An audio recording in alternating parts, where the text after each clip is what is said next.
안녕하세요. 김재현 세무사입니다. 오늘은 사업자 등록 전에 반드시 체크해야 될 두 가지 사항에 대해서 알려드리겠습니다. 사업자를 지금 처음 낼 때가 제일 중요해요. 처음 낼 때 잘못 내면은 그거를 다시 바꿀 때는 적용 불가능한 것들도 꽤 있고 사실 좀 힘든 측면도 꽤 있습니다. 그래서 먼저 사업자 등록증을 낼 때 두 가지 사항에 대해서 첫 번째로는 이제 과세사업자냐 면세사업자냐 간이과세자냐 이거를 먼저 적용에 대해서 선택을 하실 텐데 과세냐 면세냐 먼저 차이를 알아야겠죠. 과세사업자는 말 그대로 부가가치세법상에서 이제 부가가치세를 납부해야 되는 사업자를 말씀을 드리는 거고, 면세는 부가가치세를 납부하지 않는 사업자입니다. 그리고 부가가치세를 납부하진 않더라도 종합소득세는 납부하셔야 돼요, 면세사업자분들도. 그렇기 때문에 부가가치세만 납부하지 않는 사업자가 면세사업자다 라는 걸 알 수 있고요. 면세사업자라고 한다면은 면세사업자는 사실 업종으로 다 정해져 있어요. 기초 생필품 판다든지 교육업, 병원 이런 업종들이 면세사업자고, 이제 그 외의 업종들은 전부 다 과세사업자다 이렇게 보시면 됩니다. 그리고 그럼 이제 과세사업자에서 이제 선택을 해야겠죠. 간이냐 일반이냐. 과세자는 일단 세금 신고를 간편하게 할 수 있고, 그리고 내가 납부할 세액에 있어서 업종별 경비율을 어느 정도 인정을 해줘요. 이게 무슨 말이냐면, 내가 만약에 1억 원을 벌었어요. 그랬을 때 1번 과세자면은 1억 원에 대해서 10%를 납부해야겠죠, 부가세를. 근데 간이과세자는 1억 원에 대해서 만약에 경비율이 85%를 인정을 해준다 그러면은 85%를 뺀 그 15%에 대해서만 10%를 납부하면 돼요. 즉 1억 원에 대해서 15%인 1,500만 원에 대한 10%니까 150만 원만 내면 된다는 거죠. 1번 과세자는 1,000만 원 내야 되는데. 이런 차이점이 있어요. 그러면은 무조건 간이과세자가 좋은 거 아니야? 꼭 그렇진 않다는 거예요. 일반 과세자가 더 좋은 점 세 가지를 알려드릴게요. 첫 번째는 내가 매출액 규모가 가파르게 상승할 것 같다. 이 경우에는 일반 과세자가 더 유리할 수가 있어요. 왜냐면은 매입액에 대한 구조 때문인데, 매입세액은 일반 과세자 같은 경우에는 매입액의 10%를 공제를 해주죠. 근데 간이과세자는 0.5%만 공제를 해줍니다. 거의 안 해준다는 거죠. 그런데 매출액이 급격하게 오른다는 거는 간이과세자를 우선 적용받을 수 있는 기간 또한 짧고요. 그리고 내가 일반 과세자로서 환급을 받을 수가 있는데 환급을 못 받는 경우가 생길 수 있다는 겁니다. 그리고 일반 과세자로 매출액이 오른다는 거는 그만큼 매입액도 오른다는 건데, 아까 말씀드렸다시피 일반 과세자는 매입액을 10%만 공제를 받을 수가 있고 간이과세자는 0.5%만 가능하기 때문에 이 차이점이 있어요. 그래서 잘 판단을 하시길 바라고, 두 번째로는 내가 초기 인테리어 비용이 많다. 이건 예시를 한번 들어드릴게요. 인테리어로 내가 1억 원 정도를 썼어요. 그러면은 10%에 대해서 1,000만 원을 공제를 받을 수가 있겠죠. 그런데 간이과세자면은 1억 원에 대해서도 그렇게 크게 공제를 못 받고, 제일 큰 차이점은 사실 환급이 안 돼요. 일반 과세자는 환급을 받을 수가 있는데 간이과세자는 환급이 안 됩니다. 그렇기 때문에 초기 투자 비용이 내가 많다고 해서 이거를 내가 초기 투자를 한 1억 원을 하고 10월 달에 개업을 해서 내가 월 매출이 한 1,000만 원 나와요. 그러면은 3,000만 원의 비용을 1억이라고 했을 때 환급을 700만 원 이상 받을 수가 있었겠죠. 그런데 만약 내가 관이과세자를 선택했다? 그러면 700만 원을 못 받는 불상사가 생깁니다. 그때 가서 못 바꾼다? 안 돼요.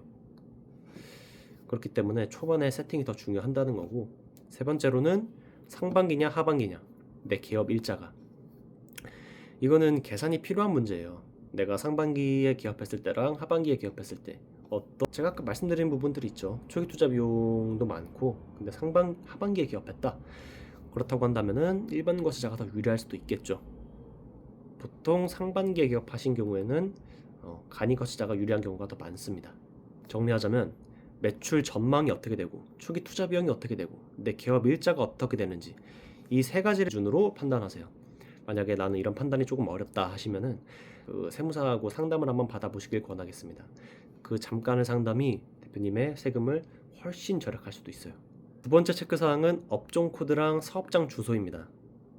이게 왜? 업종 코드 그냥 뭐 그냥 비슷한 거 하면 되는 거 아니야? 아니에요. 업종 코드 잘못했다가 내가 면세 사업자인데 과세로 부가가치세를 납부하고, 내가 창업 감면을 받을 수 있는 업종이었는데 창업 감면을 못 받고, 이런 불상사 정말 많거든요.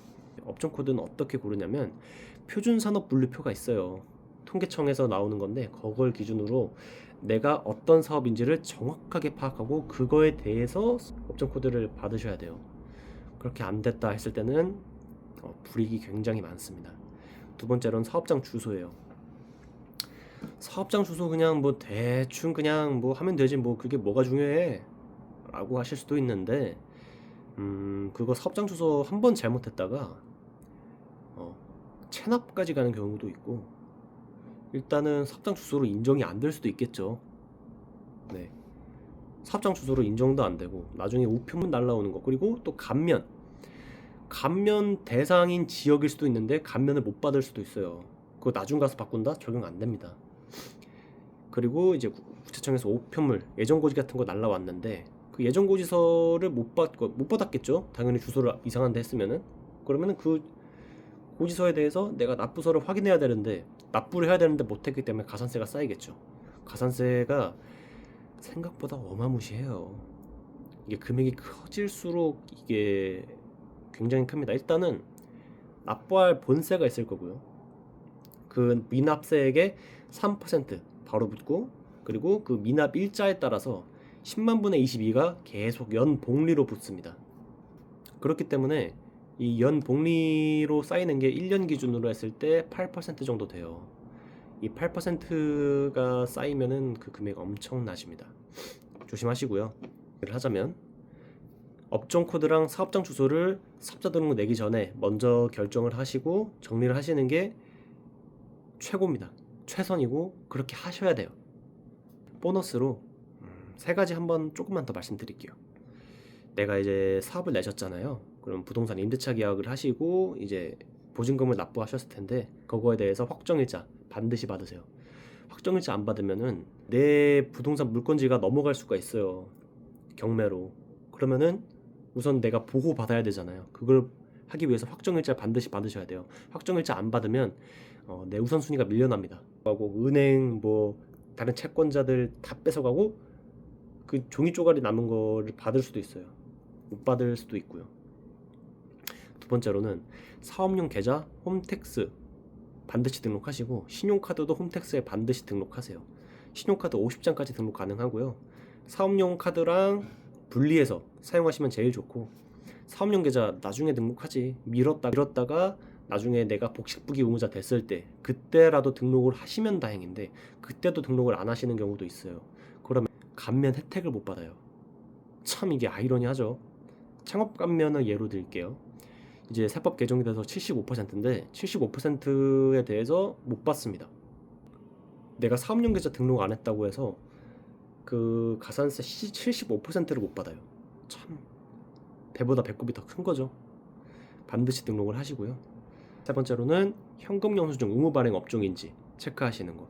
현금 영수증 의무 발행 업종이신데 내가 10만 원 이상 거래에 대해서 현금 영수증을 발행을 안 했다. 이거 저 상대방이, 저 소비자분이, 저 고객분이 현금 영수증 해주지 말라 했어요 라고 하더라도 발행하라고 돼 있어요. 꼭 하시고요. 그거 안 했을 때 미발급 이거는 가산세가 20%예요. 미발급 가산세가 정말 크죠. 꼭 하시고요. 마지막으로 명의 빌려달라고 부탁할 수 있어요. 그거 절대 하지 마세요. 세금도 엄청 납부해야 되고 리스크도 엄청 큽니다. 사업자 등록 전에 반드시 알아야 될 두 가지 사항, 그리고 보너스를 몇 가지를 말씀드렸는데 이거 꼭 체크하셔서 사업자 내실 때 참고가 되셨으면 좋겠고, 꼭 대표님 분들 이거 보시고 사업자 등록 하시는 분들 전부 대박 나셨으면 좋겠습니다. 감사합니다.